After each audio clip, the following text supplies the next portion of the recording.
उस मैसेज को पढ़ने के बाद भर बरसात में भी उसका चेहरा सूरज की तरह खिल उठा था। लकी ने इस मैसेज को पढ़कर खत्म किया ही था कि उसके फोन पर बारिश की बूंदें जमा होने लगी थीं। लकी ने थोड़ी देर की खुशी मनाने के बाद याद किया कि वो सच में गरीब नहीं था। असल में उसके परिवार ने उसे एक परीक्षा में डाल रखा था जिसका नाम था गरीबी अभ्यास परीक्षा। इस परीक्षा के तहत लकी को अग्रवाल खानदान में उसके नाम की जमीन और जायदाद पर तभी हक मिलने वाला था जब वो इस परीक्षा को पास कर लेता। अचानक से उसे याद आया कि वो गरीब नहीं था बल्कि गरीब होने की परीक्षा दे रहा था।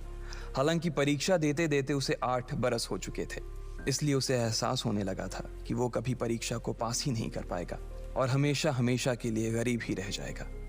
अच्छा हुआ चली गई, अब मिलना कभी। लकी ने होटल की तीसरी मंजिल की ओर देखा और पानी के अंदर ही अपना पैर पटक दिया। वो डिंपल को कोस रहा था। उसने अपनी मोटरसाइकिल उठाई और फिर से चमन मेडिकल स्टोर जाने के लिए मुड़ने लगा। अगले दिन जब लकी की आंख खुली तो वो सीधा उठा और तैयार होकर शहर के सबसे बड़े बैंक न्यू सिटी बैंक पहुंच गया। न्यू सिटी बैंक न सिर्फ शहर का सबसे बड़ा बैंक था बल्कि वो सबसे अमीर बैंक भी था। वहां पर शहर के सबसे अमीर लोगों के ही पैसे जमा किए जाते थे। लकी वहां पैसे को निकलवाने के लिए जा रहा था। New city bank south Delhi में बसा हुआ था और उसके दरवाजे के बाहर महंगी से महंगी गाड़ी खड़ी थी। भाई अब इसमें से कौन सी नई गाड़ी लेगा, लकी ने मन ही मन सोचा। उसे यकीन नहीं हो रहा था कि कल तक तो वो एक मोटरसाइकिल तक नहीं खरीद पा रहा था और आज वो एक कार, और वो भी इतनी महंगी कार खरीदने की सोच रहा था। फिर उसने अपनी नज़र गाड़ी पर से हटाई और बैंक के अंदर जाने लगा। उसने देखा कि बाहर बहुत भीड़ थी और महंगे से महंगे कपड़े पहने लोग बैंक के अंदर जा रहे थे। कहाँ दवाओं की बदबू और कहाँ ये खुशबू। उसने एक बहुत ही गहरी सांस के अंदर ज्यादा से ज्यादा खुशबू को समेटने की कोशिश करते हुए अपने मन में सोचा, लेकिन अगले ही पल उसके मन में संकोच पैदा हो गया था। रातों रात लकी की किस्मत तो बदल गई थी, लेकिन उसके कपड़े नहीं बदल पाए थे। इतने बड़े बैंक में वो वही कपड़े पहनकर आ गया था जो वो अक्सर अपने काम पर पहनकर जाता था। पैसे लेते ही ना सबसे पहले नए कपड़े खरीदने हैं, लकी ने अपने आप से कहा और फिर बैंक के अंदर दाखिल होने लगा। जैसे ही उसने दरवाजे को धक्का दिया उसे आवाज आई, आउच! लकी थोड़ा सा हड़बड़ी में दिखाई दे रहा था और इस जल्दबाजी के चक्कर में वो एक लंबे बाल वाली लड़की से जा टकराया था जो कि उसके बगल में ही चल रही थी। माफ करना, मैं आपको देख नहीं पाया, सॉरी। लकी ने तुरंत उससे हाथ जोड़कर माफी मांगते हुए कहा। उस लड़की ने इतने अच्छे कपड़े पहन रखे थे कि उसे देखकर ही लग रहा था कि वो किसी अमीर घराने की लड़की थी, इसलिए सॉरी बोलते वक्त ना चाहते हुए भी लकी के हाथ उसके सामने जुड़ गए थे। लेकिन जब उस लड़की ने लकी के कपड़े और उसके हुलिये को देखा तो उसने अपनी नाक भौं सिकोड़ ली। वो लगभग हर रोज इस बैंक में आया और जाया करती थी, लेकिन उसने आज तक इस बैंक के अंदर लकी जैसे फटीचर आदमी को घुसते हुए नहीं देखा था। उसके बालों में से आंवले के तेल की गंध आ रही थी। उसने गुस्से भरी नजरों से लकी की ओर देखा और बोली, क्यों नहीं देख पाए? मैं क्या ट्रांसपेरेंट हूं? तुम्हें इतनी बड़ी लड़की दिखाई नहीं देती? इससे पहले कि बात आगे बढ़ती, उस लड़की ने देखा कि इस बैंक की मैनेजर यास्मीन पटेल उन दोनों की ओर बढ़ी चली आ रही है। उसने भी लकी को देखकर वैसी ही शक्ल बनाई थी जैसी शक्ल उस लंबी लड़की ने बनाई थी। I am so sorry miss, आपको कहीं लगी तो नहीं? यास्मीन ने उस लड़की से पूछा और फिर घिन्न भरी नजरों से लकी की ओर देखने लगी। लकी तमतमाती आंखों से उन दोनों को देखा जा रहा था। वो जानता था कि उसने इतनी जोर से भी दरवाजा नहीं खोला कि उसे चोट लग जाए, लेकिन असल में उसे यह मालूम नहीं था कि वो लोग उसे नहीं बल्कि उसके कपड़े को देख रहे थे। यास्मीन ने लकी को ऊपर से नीचे तक देखा और ना जाने उसके मन में क्यों शक पैदा हो गया। क्या आप मुझे बता सकते हैं कि आप यहाँ पर किस काम से आए हैं? यास्मीन ने बड़ी मुश्किल से अपने चेहरे पर एक मुस्कान लाते हुए कहा। वो उसका हुलिया देखकर ही समझ गई थी कि वो यहाँ का कस्टमर तो नहीं था। लकी ने अपने आप को संभाला और कहा, हाँ वो मैं अपना पैसा निकलवाने के लिए आया था। पैसे निकलवाने के लिए आए हो? यास्मीन ने लकी की बात को ही दोहराते हुए कहा। वैसे तो वो लकी की बात पर जोर से हंसना चाहती थी, लेकिन उसने अपने आप को थोड़ा सा काबू में कर लिया था। लकी की बात सुनकर उसे लग रहा था कि वो कोई पागल था जो यहाँ जबरदस्ती घुसा चला आ रहा था। हाँ तो क्या आपके पास कार्ड है? यास्मीन ने उससे आगे पूछा। न्यू सिटी बैंक का कार्ड हासिल करना एक बहुत ही मुश्किल भरा काम था। अगर किसी को भी उस बैंक का कार्ड लेना था तो सबसे पहले उस आदमी को अपने खाते में कम से कम 5 लाख रुपए जमा करवा कर रखने पड़ते थे, तब जाकर उसे कहीं कार्ड मिलता था। लेकिन लकी तो पहली बार ही यहाँ आ रहा था, इसलिए उसके पास कार्ड होने की कोई संभावना ही नहीं थी। लकी जब यास्मीन के सवाल का जवाब नहीं दे पाया तो यास्मीन ने फिर उससे पूछा, मैं पूछ रही हूं कि आपके पास कार्ड है? वो समझ गई थी कि लकी पागल ही था जो कहीं से भागकर सीधा उनके बैंक में आ गया था। कार्ड नहीं मेरे पास। लकी ने उसके सवाल का जवाब दिया और वो फिर इधर उधर देखने लगा। जैसे ही उस लंबे बालों वाली लड़की ने लकी का जवाब सुना तो वो खिलखिलाकर हंस पड़ी। यास्मीन को तो सिर्फ लग रहा था कि वो पागल है, लेकिन वो लड़की तो अपने मन में मान चुकी थी कि यह लड़का कोई पागल ही है जो कहीं झोपड़ पट्टी से यहाँ आ गया है। इससे पहले कि आगे कोई कुछ कह पाता, उस लंबे बालों वाली लड़की के पिता वहां आ गए और बोले, चलो बेटी।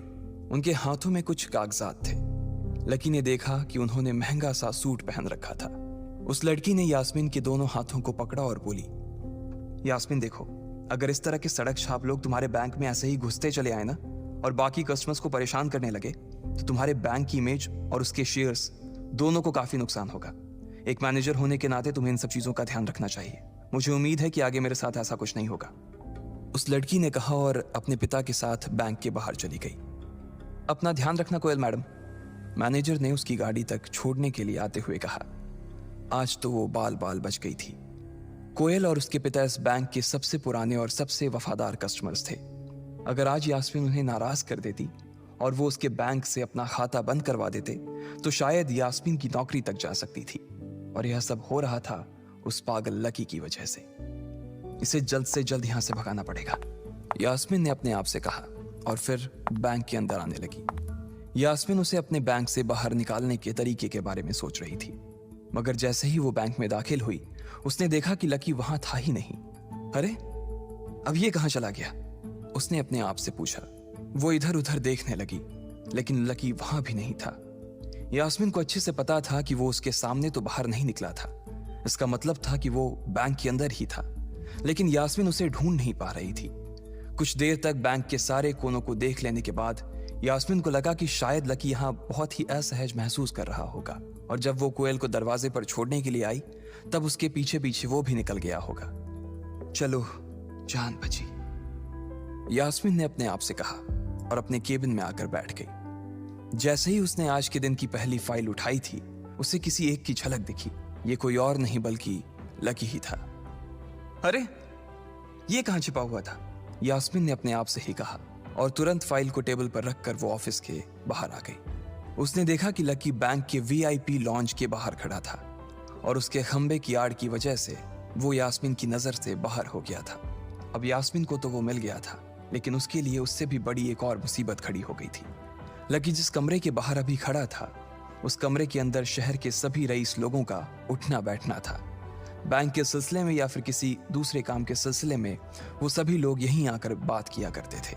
उस कमरे के अंदर जो लोग बैठे थे उन सबके करोड़ों रुपए इस बैंक के खाते में जमा थे। अब अगर ऐसे में लकी वहां घुस जाता तो सब लोग मिलकर यास्मीन की गर्दन पर चढ़ जाते। रुको, जहां हो वहीं खड़े रहो, यास्मीन जोर से और साथ ही गुस्से से चिल्लाई। बाकी के लोग जो वहां खड़े थे वो यास्मीन की ये चीख सुनकर डर गए थे। कुछ लोगों को उसकी इतनी जोर से आवाज करने की वजह से गुस्सा भी आ गया था और यास्मीन सबसे मुस्कुराते हुए माफी मांगकर आगे बढ़ती जा रही थी। वो लकी को किसी भी तरह से उस कमरे में जाने से रोकना चाहती थी, लेकिन उससे पहले ही वो उस कमरे के अंदर दाखिल हो चुका था। अरे यार, ये आदमी है या गधा? यास्मीन ने अपना ही सिर पीटते हुए कहा और वो भी उस कमरे के दरवाजे की ओर बढ़ने लगी।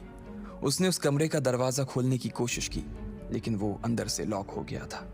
बाप रे, ये कैसा आदमी है? बिना परमिशन के अंदर घुसा तो घुसा, लेकिन दरवाजा भी अंदर से बंद कर लिया। अब यास्मीन की सांसें फूलती जा रही थी। उसे बहुत डर लग रहा था। उसका जी यह सोचकर घबराए जा रहा था कि ना जाने अंदर लकी और उस रिलेशन मैनेजर के बीच क्या हो रहा होगा। इधर जैसे ही लकी कमरे में दाखिल हुआ, वहां का कस्टमर रिलेशन मैनेजर जो कि सोफे पर फैला हुआ था, वो उसे देखते ही अचानक सीधा बैठ गया। हेलो सर, कैसे हैं आप? उसके मुंह से बिना लकी को देखते हुए ये शब्द निकले। उसे याद था कि इस कमरे में कुछ खास लोग ही आते थे और जो भी आते थे यास्मीन उनके आने की खबर उसे पहले ही दे देती थी। लेकिन इस वक्त जो आदमी उसके सामने खड़ा था उसे देखते ही वो अपनी जगह पर जम गया था। ना तो वो कहीं से भी वीआईपी लग रहा था और ना ही वो उसका कोई रिश्तेदार था। कौन हो भाई तुम? क्या चाहिए तुम्हें? उस मैनेजर ने 20 साल के जवान लड़के को देखते हुए कहा, मैं यहाँ अपना पैसा लेने आया हूँ। लकी ने सीधे मुद्दे की बात को मैनेजर के सामने रखते हुए कहा, तुम्हारे पास हमारा सुप्रीम कार्ड है? मैनेजर ने उससे ऊपर से नीचे तक देखा और पूछा, नहीं नहीं, मेरे पास कोई कार्ड नहीं है। लकी ने कहा, तो फिर हम तुम्हें कोई पैसा नहीं दे सकते। चलो अभी दरवाजा खोलो और सीधा बाहर निकलो। मैनेजर ने कहा और सोफे पर से उठ गया। नहीं, मैं अपना पैसा लिए बिना नहीं जाऊंगा यहां से। लकी भी जिद पर अड़ गया। अरे बोला ना, बिना कार्ड वाले को पैसा नहीं मिलता है, और वो भी पैसा होगा तब तो मिलेगा ना।